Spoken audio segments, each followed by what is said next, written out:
popular. Yeah. So I've never really had a doubt about what I'm gonna be since I was young. So I have. You were good in math.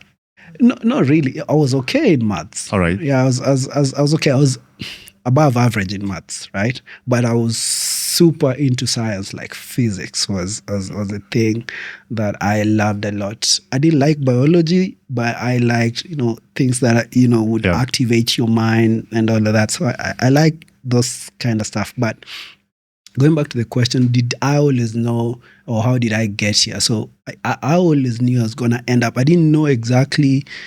IT wasn't like a thing. It wasn't like something that people were working. When I was young, it was, the successful people were doctors, were lawyers, the traditional roles, right?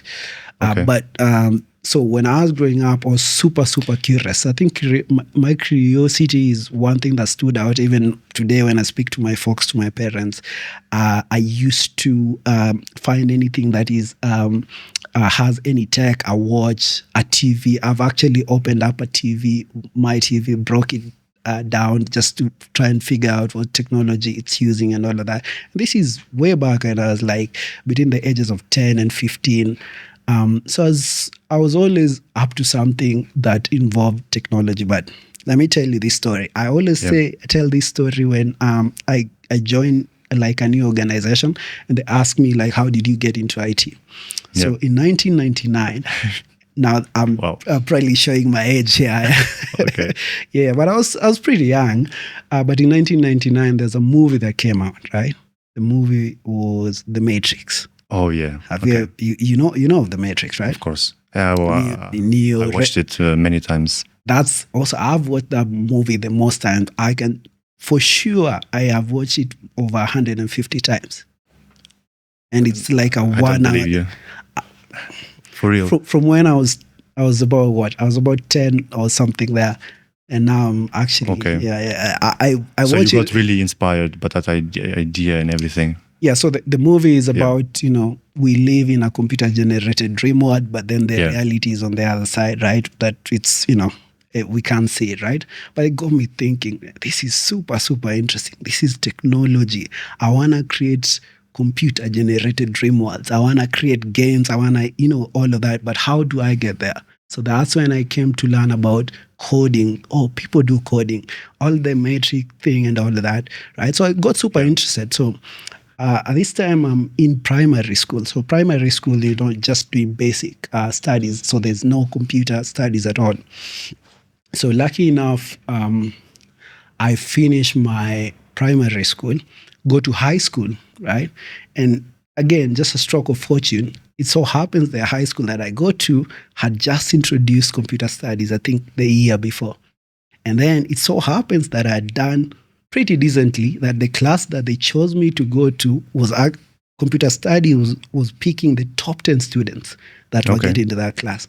And fortunately, I was part of the top 10 students. So I just got directly into computer studies, right? And like they say... What you were studying? Were they like teaching you to code, like some JavaScript? No, it was like a very primitive, what they call it? So it was almost computer science, right? It was almost computer science because they spoke about zeros and ones, right? Oh, okay. Transistors. On that level, yeah. On that level, at a very low level. So that's how we started. It was basically like an intro to computer science, right? And then later on, obviously, went up the abstraction layer, spoke about now operating system. I remember the operating system, the first one I looked at was Windows 95. I don't know whether anybody has seen Windows 95. Yeah, I've seen it. It was like the bleeding edge of technology at that time. But if you look at it right now, it looks like playing like with rocks and stones. Yeah, a feature phone or something like that. It was super, but it was super exciting. So went on to do now the abstraction layer. So we're talking about operating system, Windows 95. Then you do the Office packages and all of that. They teach you how to type because remember, you at that time I'm getting into high school. I think I'm 14 or 15-year-old. So I don't know how to type. I'm basically that. So they teach you how to type and all of that. So they did the whole 360. They condensed it in one unit, but it was in 4 years. So from when I was in Form 1 to Form 4, right? But by the end of the last year of my 4th year, gotten so good, but now they started to teach us how to code, right? And you were age of? So from 14 to 18, right? That's okay. Yeah. So high school is like 17, normally 18 years old. Yeah. So from 14 to But the coding experience was only 1 year. But at the end of it, you had to do a project, right? Okay. I believe they still do that even in Kenyan school even today. But so the thing is, like some calculator or something. No. It was super pro. Let me tell you about it. So we were taught the first computer language I learned was Pascal. Pascal is totally in the terminal. Like there are no Windows. And then this is the time where computers are not as super powerful. So you used to use diskettes, right? Plastic, floppy disks. Floppy disk, which is now become like the save thing icon, but people don't know what it is. But that was the floppy disk. Yeah, it had 1.44 MBs, right? That's super small, right? That's actually a photo right now, today, right? But that's where you'd put your project. So the project was, at the time when I did the project, was to automate, right, routing of public transport in Kenya. So that's what we did.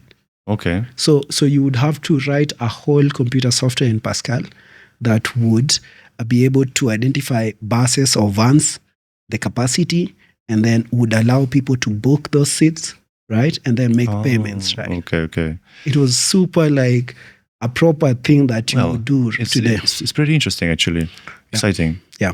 So did that and then got super excited about coding, right? So from there on, I'd say from the age of 18 when I started doing computer studies, then there was never any doubt. So went to college after that, got into, so by the time I was completing my college, that time is when a lot of web, so there was internet in Kenya. So between the period of 99 to the time that now I'm completing college, so a lot of technology had happened, right? In Kenya especially, right? So the phone had come out. There was mobile phones. There was the internet, though it was very, very slow. And then now companies in Kenya were going online, right? So it was like the internet age, right? Where now every company would want to have a website and this and that. So the thing to learn at that moment in time, especially in the open source, it was to learn how to write websites, basically HTML, CSS, JavaScript. Now that's and then the era of JavaScript started. And then PHP was super big, and PHP is still there today. A lot of the legacy applications today are PHP. Still running on PHP. Yeah, and every single person around that time used to just learn how to code in PHP. So that's how I started. And then from there, the rest, like this.